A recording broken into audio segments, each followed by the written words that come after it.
Désaccord dans le chef de confession religieuse pour le choix de leur délégué. 6 confessions religieuses avec leur porte-parole à la tête de Dokamba a déposé leur PV au niveau du bureau de l'Assemblée nationale.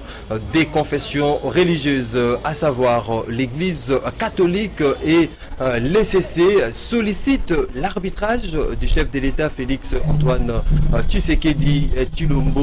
Quelle méthode enfin appliquer ou quel plan appliquer justement pour avoir le futur successeur de Corneille Nangaa à la tête de la commission électorale nationale indépendante CENI à l'horizon des élections de 2023. On en parle, mesdames et messieurs fidèles téléspectateurs des canaux Congo Télévision, dans le cadre de votre émission Zoom qui reçoit pour vous ces jours messieurs Amissi Adolphe Makutano. Amissi Adolphe Makutano est vice-président de l'UDPS Tshisekedi, mais également l'un des communicateurs du chef de l'État, Félix Antoine Tshisekedi Tshilombo. Monsieur Amissi, bonjour. Bonjour Maxime et bonjour à tous nos téléspectateurs qui auront l'opportunité de nous suivre tout au long de cette émission. On se retrouve une fois de plus pour parler République démocratique du Congo. Je suis là. Quand il y a une question qui concerne la République, je crois que je ne tergiverse pas. Toujours présent et permanent d'ailleurs.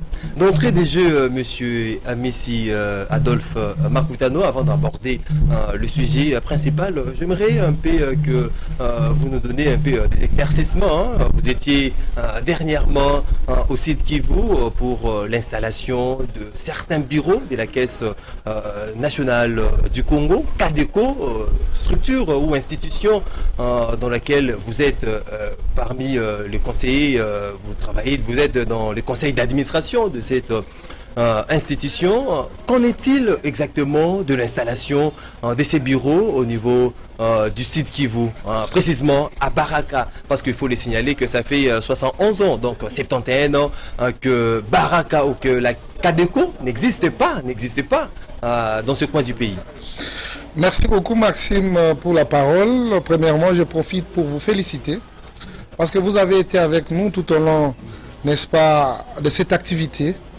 Ça fait 71 ans que la CADECO existe, mais ça n'a jamais existé sur ce coin de la République que nous appelons le territoire de Fizi et précisément dans la ville de Baraka. Et c'était pour la première fois que nos concitoyens, nos compatriotes puissent voir la banque congolaise soit installée dans leur ville. Je crois que ça a été une joie immense de toute la population de Baraka et je crois qu'on devrait aussi user de nos pouvoirs nous reconnus par le statut et les règlements d'ordre intérieur et surtout nous avons tous suivi le speech de son excellence monsieur le président de la République qui voulait voir la CADECO revêtir d'une nouvelle robe parce qu'à notre entrée c'était un goût amer pour essayer un peu de comprendre pourquoi j'ai été envoyé à la CADECO parce que tout était au noir. Mais chez nous, on dit être cadre, ce n'est pas un privilège, c'est une charge. Et étant donné qu'on vous confie cette charge, il faut démontrer de quoi vous êtes capable. Et surtout nous, ici, nous avons été envoyés par son excellence, monsieur le président de la République, chef de l'État, par la proposition de nos autorités du parti. Et donc, nous émanons de l'Union pour la démocratie et les progrès sociaux.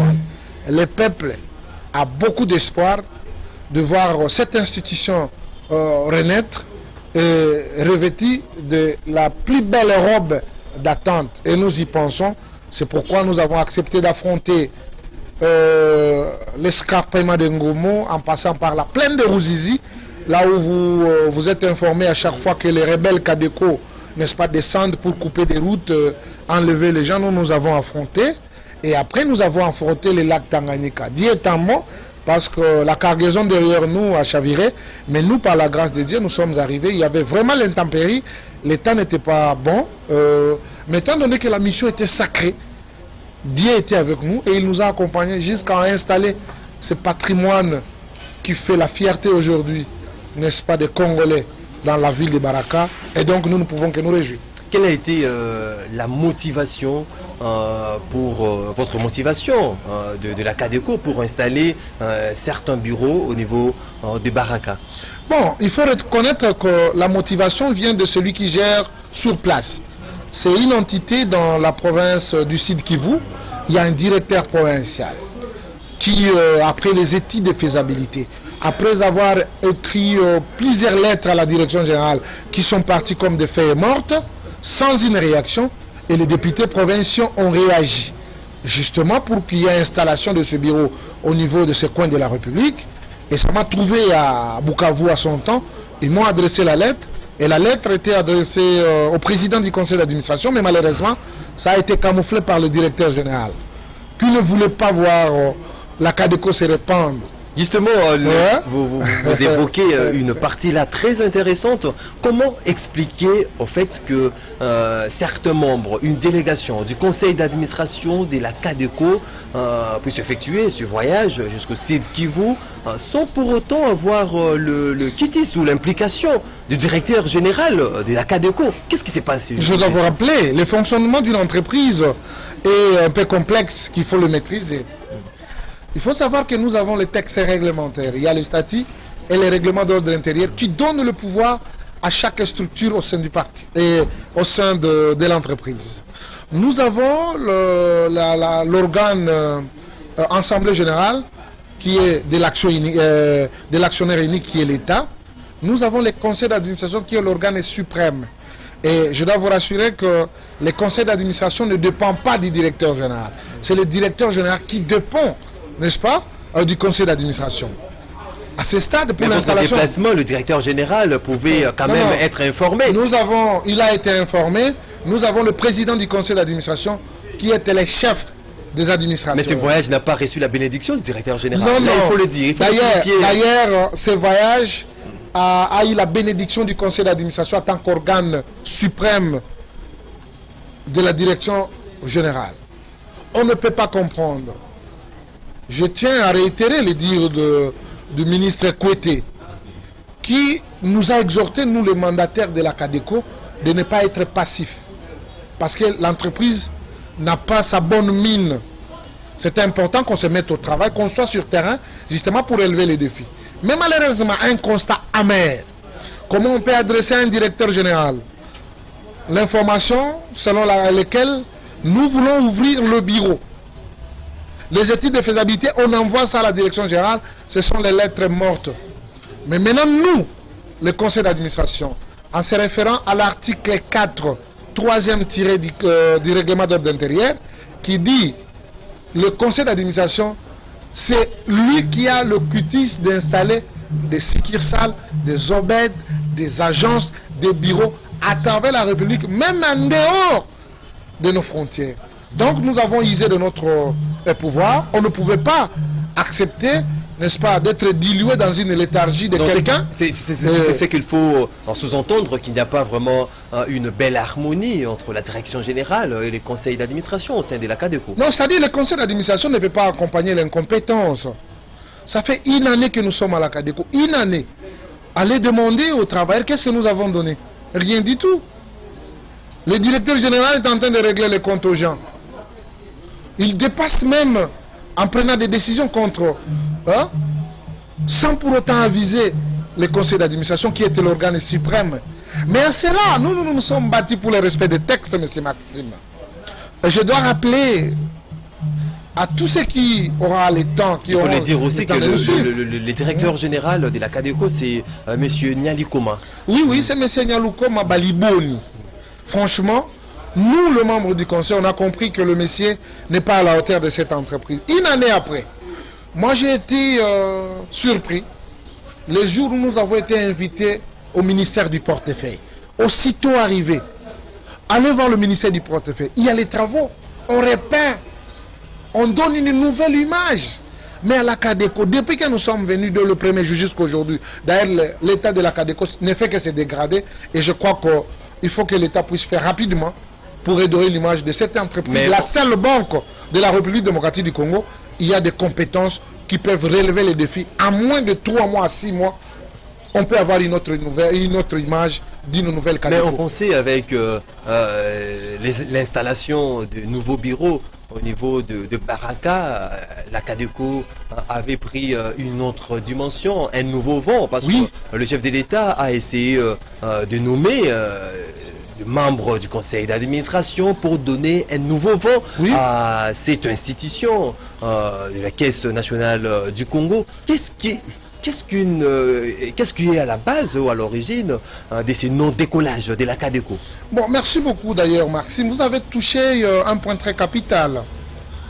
Nous n'allons pas obtempérer à des caprices des gens. Nous avons une mission. Le président veut voir la CADECO rayonner sur toute l'étendue du territoire national. Même quand on était là-bas, on était en contact avec son Excellence Monsieur le Président de la République, qui devait avoir les informations à temps réel. Et la joie, le 1 plus que nous avons, parce que c'est le conseil qui a amené le 1 plus, en installant le bureau, non seulement de Baraka, il y a aussi le bureau de Kamagnola, il y a aussi le bureau de Minova. C'est comme ça que la CADECO doit être répondue à travers la République. Mais quand nous avons un statico, les gens qui ne savent pas quoi faire à la direction générale, on a comme l'impression que rien ne marche au sein de la CADECO. Non. Là, il faut voir même... Si on évalue... votre bâtiment, voilà, au niveau... Voyez nos bâtiments à travers la ville de Kinshasa. Nous avons une direction générale. On remarque la saleté, de part et d'autre. Il y a l'incompétence au sommet de la gestion. Il y a l'incompétence. Donc la nouvelle équipe n'a pas même repeint ces bâtiments. Mais les gestionnaires, où sont-ils? L'opacité dans la gestion. Parce que la CADECO, ce n'est pas l'endroit où on élève les cultivateurs. C'est l'endroit où les transactions se font. On ramasse, on est en train, nous avons le droit de ramasser, n'est-ce pas, l'argent du trésor. Nous avons des frais bancaires que nous retenons à la source. Mes chers amis, ce qui se passe là-bas, c'est inacceptable. C'est pourquoi nous disons, autre temps, autre mœurs. La première nomination qu'a effectué le président de la République, c'était tout à fait logique que c'était la première expérience de nomination. Il y a eu des propositions, mais cette fois-ci que jamais, il faut mettre les gens qu'il faut à la place qu'il faut. Ce n'est pas le fait d'être un fils maison qui fait avancer les choses. Nous avons compris. C'est là vouloir dire que le capitaine qui amène les bateaux de la CADECO n'est pas à même... n'est pas à mesure. N'est pas à même de conduire cette institution. Non, n'est pas à mesure. Vous savez, quand on nous a nommés, nous, avec l'esprit d'ouverture que nous avons dit que nous sommes à 9. Je crois qu'on peut relever les défis. Mais malheureusement, le monsieur, le directeur général, il commence d'abord le conflit avec son directeur général adjoint. Il laisse le directeur général adjoint. Maintenant, il s'embourbe avec tous les conseils. Il se croit être... tous les membres de conseil d'administration. Il croit être un potentat. Un homme extraordinaire. Il est le seul, ça c'est l'entreprise familiale. Mais même si quand vous arrivez là-bas, vous allez trouver les termes de fils maison. Ils sont là. La CADECO a été mise à terre avec eux aussi. Avec les directeurs généraux et ses amis, les fils maison. Je crois que les fils maison ont démontré leurs limites. Je crois qu'il y a de nouvelles, il y a un nouveau vent qui va souffler. Mais que les gens serrent leur ceinture. Parce que le changement c'est maintenant. Parce que nous croyons au président de la République qui a fait mention. Maison. Être fils maison, c'est ça l'excuse. Ouais, l'excuse c'est être fils maison. Décollage. Mais ils savent ce qu'ils font en tant que fils maison. Quand vous leur dites des choses, parfois ils vous voient un peu écartés de leur logique. Ils disent ici c'est fils maison. Allez là-bas. Les fils de, l'enfant de, les petits frères de. Non. La CADECO c'est une entreprise de tous les Congolais. Si aujourd'hui nous disons que nous évaluons les provinces du Grand Kivu, je vous dis, arrivé à Bukavu, vous allez comprendre qu'il y a une banque. Il y a un jeune qui a fait la fierté. Mais aujourd'hui, taxé de tous les mots. Oh, il a détourné, il a fait ceci, il a fait cela. En oubliant que s'il a détourné, et le comptable aussi a détourné, mais il a trouvé dans la caisse 23 000 $ pour les comptes de la CADECO. Et la CADECO était écartée de la logique, n'est-ce pas, d'une banque au Sud Kivu. Mais à l'arrivée de ces jeunes directeurs, je crois que l'assurance, oui, c'est toute la province qui a placé la confiance à la CADECO. Et je vous dis, elle est parmi la meilleure banque du Sud Kivu à cause du leadership de ces directeurs provinciaux. Mais malheureusement, mal compris par le DG, il sait, parce que lui, le DG était directeur provincial, même si jusqu'aujourd'hui, il est directeur provincial du Nord Kivu, il cumule les fonctions. Mais à cela, ça doit être statué, parce que nous sommes conseil d'administration. Nous ne pouvons pas céder à des caprices des gens. L'entreprise doit être gérée, c'est l'entreprise de tous les Congolais, et tous les Congolais doivent voir clair pour le bon devenir de leur entreprise. Monsieur Amissi, Makutano, en termes de propositions, que faire ou quelle méthode à appliquer justement pour donner à la Cadeco un nouveau souffle, pour redorer l'image de la Cadeco ici à Kinshasa? Si on vous parle de la Cadeco, on se dit ah, c'est une meuble et la salle qui est en ville. Donc comment faire justement pour redorer encore l'image de la Cadeco? Premièrement, c'est un problème d'un leadership responsable, un leadership manager. Vous savez, il y a des choses que je ne peux pas dire sur ces plateaux, mais ça fait très mal. Je crois que nous allons demander à madame le ministre du portefeuille de pouvoir mettre un œil très regardant. Mais moi, en tant qu'administrateur, j'ai déjà pris un rendez-vous pour voir M. Alinguetti, l'inspecteur général de finances. Il doit passer en revue toutes les situations, depuis 2018 jusqu'à aujourd'hui, de toutes nos agences. Parce que même les directeurs généraux, IFI, directeur provincial, on sait comment ils ont géré l'argent de la Cadeco. Il a placé beaucoup de montants à travers les banques, à travers les banques des étrangers. De 300 000, les 400 000, les 500 000. Mais la bénéfice qu'elle est fait dans cette action de poser l'argent à la banque n'est pas profitable pour l'entreprise. Nous devons en savoir plus. Et après, le contrôle, nous devons avoir un leadership responsable, un leadership fort qui va pouvoir orienter l'action de la Cadeco et que la Cadeco ait vraiment ce luxe de se dire le péché à la Cadeco, c'est les manques de leadership. Oui. Ça, c'est le péché originel au niveau de la Cadeco. Il n'y a pas un leadership responsable là-bas. Le DG n'est pas à la hauteur de sa tâche. Franchement, si on garde cette situation, la Cadeco va disparaître. Est-ce que vous souhaiterez qu'il démissionne de son poste ou il soit suspendu par la ministre de portefeuille? Mais bien entendu, d'ailleurs, il est déjà rejeté par les conseils. On ne les reconnaît pas. On ne les reconnaît pas. Il n'est plus reconnu. Il faut que cette situation soit entérinée par madame le ministre du portefeuille. Parce que nous, on ne peut pas accepter que l'entreprise de l'État, nous avons été envoyés là-bas pour travailler et non assister à des caprices d'une personne qui n'écoute personne. Il est en conflit avec tout le monde. En conflit avec 8 administrateurs qu'on a nommés ensemble. En conflit avec les directeurs de l'entreprise. En conflit avec les agents. Et il s'impose parce que là-bas, comme on l'appelait Mobutu, il veut nous amener ce Mobutu ici. Je crois qu'il peut revoir l'histoire de Mobutu. Il a fouillé ici pour Guadeloupe et puis aller au Maroc où il est mort sans qu'il y ait l'assistance de son père. Il incarne le pouvoir de Mobutu au sein de la Cadeco. C'est un dictateur neutre. Quand je vous dis un dictateur, c'est un dictateur. Vous savez, les agents là, ils vous soufflent des choses, hein, parce qu'ils craignent, peut-être ils peuvent perdre leur boulot. Mais c'est un monsieur qui doit se reposer, parce que 48 ans de service, ça ne se fait pas. 48 ans déjà. 48 ans de service à la Cadeco. Mais Mobutu a fait 32 ans. Mais lui, il est dans les 48 ans. Il incarne le pouvoir de Mobutu. Donc lui, il est comme le dictateur là, militaire là. Donc il était dans tous les régimes. Il est dans tous les régimes. Donc lui, il doit se reposer. Vous savez, aujourd'hui, la Cadeco est à terre. Ceux qui ont contribué pour que la Cadeco n'existe pas, il lui aussi fait partie pendant 48 ans. Mais ils se sont fait le moyen derrière la Cadeco, étant donné que c'est un canard boité, comme les uns. Parce qu'il y a certains de ses amis qui présentaient comme ça, comme les uns le présentent d'une manière sélective. Mais là où lui vivait, l'argent de la Cadeco, c'était devenu comme son argent. Et à cela, on ne peut pas accepter. En tant que conseil d'administration, nous devons faire respecter les textes réglementaires qui sont le statut et le règlement d'ordre intérieur. Nous sommes stricts par rapport à ça et c'est non négociable. Mesdames et messieurs, fidèles téléspectateurs des Canal Congo Télévision, pour rappel, je reçois pour vos séjours monsieur Amissi Adolphe Makutano, qui est vice-président de la Ligue des jeunes de l'UDPS, l'un des communicateurs du chef de l'État, Félix Antoine Tshisekedi Tshilombo. Parlons-en à présent de ces désaccords au sein de confessions religieuses.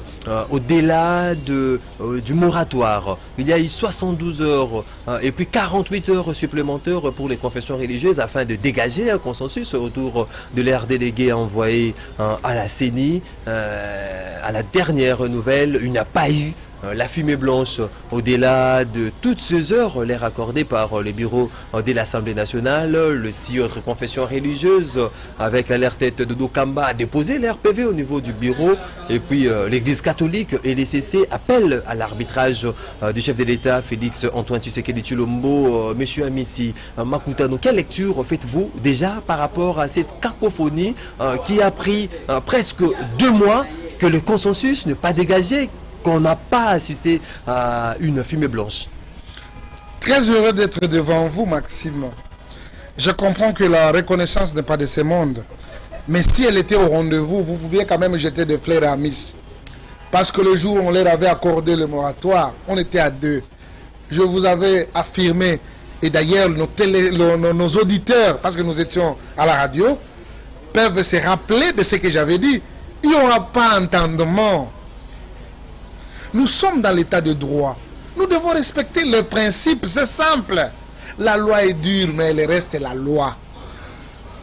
Que dit le texte qui régit nos amis des confessions religieuses? Au cas où il n'y a pas consensus, qu'est-ce qu'il faut faire? On passe au vote. Est-ce que ça a été fait? Ça a été fait. Nous avons reçu des révélations. Quand Cholet voulait, n'est-ce pas, éteindre la lampe, en chassant ses amis des autres confessions religieuses, c'était un aveu d'échec.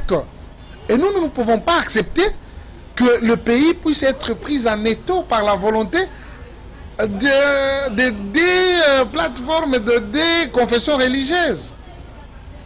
Ils ont été là-bas à 8. Étant donné qu'il n'y avait pas consensus entre Bokotolo et Kadima, ils ont accepté qu'ils partent au vote. Et après le vote, M. Bokotolo est tombé. L'Église catholique, mais doit avoir le courage. Les CC qui est l'enfant adoptif des catholiques, ils doivent suivre leurs parents pour dire que non, nous avons échoué. C'est ça la loi de la démocratie. Les statu quo restent le même, pratiquement 2 mois. Moi je pense, moi je pense, ceci ne me concerne que moi personnellement. Je ne vois pas comment nous pouvons dérober à la règle. Selon le texte qui le régit, dit que si on n'a pas le consensus, on doit aller aux élections. Les élections ont été organisées et les 6 confessions religieuses ont sorti un candidat. Mais la démocratie, c'est la loi de la majorité, Maxime. Que justifie, n'est-ce pas, cet acharnement des catholiques et des SCC vis-à-vis de ces candidats de kimbanguistes qui a remporté les élections en les mains? Leur candidat n'a pas été voté. Maintenant, ils veulent l'arbitrage du président pour qu'il fasse quoi? On veut pousser au président de la République de violer, n'est-ce pas, les principes? Quelle valeur juridique donner alors à ces PV de 6 autres confessions religieuses au moment où les présidents, c'est Marcel Outembi et puis la vice-présidence de ces structures est assumée par le CC? Non, il faut qu'on se le dise. Du fait que l'Église catholique occupe la présidence, a la capacité de bloquer le tout, parce que les autres n'ont pas le droit, parce qu'ils ne sont pas présidents. C'est une contradiction. Respectons les règles qui ont été fixées. Ils sont passés aux élections. On ne va pas revenir dans la case du départ. Non, la case du départ, c'est quoi? Ceux qui ont induit aussi les gens en erreur, c'est toujours cette église catholique, n'est-ce pas? Avec l'histoire de Malonda. C'est toujours l'église catholique. Elle revient encore pour boycotter celui qui a été élu par les 6 confessions religieuses. Nous disons non. Respectons la démocratie. Moi, je suis démocrate. Si les gens vont me juger par rapport à ce que je suis en train de dire, mais je reste convaincu que là où il y a les règles, je crois que il faut donner le crédit Parce que ce sont les gens. Ils ont mis les règles pour qu'ils soient peut-être réglementés par rapport à une question ou une autre. Mais par rapport à cette question des élections, il y a l'un qui a perdu et l'autre qui a gagné les élections. Et donc il faut respecter Kadima qui a été élu comme candidat de confession religieuse. Et à cela, bon, je ne sais pas. Je suis en train de confession religieuse. Oui, c'est la majorité d'ailleurs. Je suis en train de me demander, Monsieur Maxime, il y a beaucoup de gens qui disent des choses hein, qui le plaisent. Mais moi, personnellement, je préfère rester rationnel. Kadima, après avoir suivi tout ce qu'il a fait à travers le monde, à travers l'Afrique, on a compris que c'est quelqu'un qui a de la matière. Il peut nous aider pour l'organisation des élections. Or, à la prise de décision, Kadima n'est pas le seul. Il y a la plénière. Il y a le vice-président. Qui, dans le commun accord, selon les règles fixées, ils vont pouvoir faire le travail dans l'équipe. Mais avec des contradictions de l'Église catholique. Est-ce que dans ce pays, nous avons une institution que nous appelons l'Église catholique ou SCC dans ce pays? Je pense non. C'est justement pour apaiser les uns les autres qu'on a pu inviter les confessions religieuses à l'organisation. Si la personne des Kadima dérange, si la personne des Kadima représente les blocages, il n'y a pas une autre personne à mettre sur place? Si l'Église catholique et les SCC perdirent dans leur position, moi, je conseille au président de la République de remettre l'organisation des élections au ministère de l'Intérieur et que cela... Avec Acelo. Avec le ministère de l'Intérieur, qui vous a dit que c'est Acelo qui sera jusqu'à la fin du mandat et jusqu'à l'organisation des élections. Non. Mais que cela soit assumé par le ministère de l'Intérieur et qu'on coupe court avec cette histoire de confession religieuse. Je crois que nous devons aussi emprunter l'exemple de Brazzaville où Sassou quand même leur avait envoyé d'aller prêcher la parole de Dieu. Apparemment, ils sont perdus. Ils sont dans autre chose. Prêcher les enfants de Dieu. Le pape ne veut pas que le prélat puisse s'inviter, n'est-ce pas, dans le terrain politique. Mais malheureusement, c'est ce que nous sommes en train de vivre. Le cardinal Ambong, il est devenu trop politique au lieu d'être évêque. Les choses, je ne l'ai jamais vu en train. Je ne l'ai jamais vu. Moi, je ne l'ai jamais vu dans une messe chaud le prêcher. Je ne l'ai jamais vu. Il est toujours en train d'accompagner. Mais dans les réunions politiques, tu vas voir M. Chaud permanent faire des déclarations. Non, on comprend. Il veut s'approcher de la politique. Il crée un parti politique. Au lieu de nous embrayer pour rien. Les règles ont déjà été établies et tout le monde est censé respecter ces règles-là. Faute de quoi, je ne sais pas moi comment ils iront, mais moi je respecte la voix de la majorité qui s'est exprimée sur M. Kadima. Alors, un mot à placer par rapport à cette sollicitation de l'Église catholique et de l'ECC qui sollicite l'arbitrage du chef de l'État. Comment vous trouvez-vous cette démarche? Mais leur candidat est allé voir le président de la République. Le président de la République lui a repoussé pour dire allez là-bas. On ne veut plus des choses, des injonctions des gens ici.